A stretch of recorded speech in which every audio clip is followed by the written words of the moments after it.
अजय अतुलनी सिनेसंगीतात ढोल ताशाचा वापर केल्यानंतर ढोल ताशाला ग्लॅमर आलं.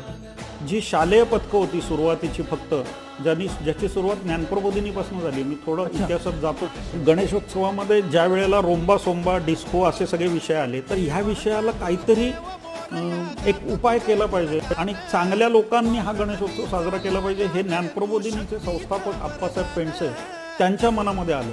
आणि कोंढणपूरच्या जत्रेमध्ये त्यांनी गुलाबराव जाधवांना ताशा वाजवताना बघितलं. त्यांची ती ताशावरची जी हलणारी बोटं आणि जी करामत होती, तर ते म्हणले की हे छान आहे, हे आपल्याला मिरवणुकीत आणलं पाहिजे. आणि मग ते गुलाबरावांना शोधून त्यांनी, गुलाबराव कांबळे, आणि त्या गुलाबराव कांबळ्यांना शोधून त्यांनी त्या उत्सवात आणलं आणि त्याच्यावरती मुलांना शिकवलं. आणि मग त्याच्यामध्ये ज्ञानप्रबोधिनीचं टिपरी नृत्य, म्हणजे ज्याला बर्ची म्हणतात, ते टिपरी आहे. टिपरी, त्याच्यामध्ये लेझिम, हे जेव्हा सुरू झालं तेव्हा लोकांना कळलं की अरे हे वैभव आहे. म्हणजे माझ्या गणपती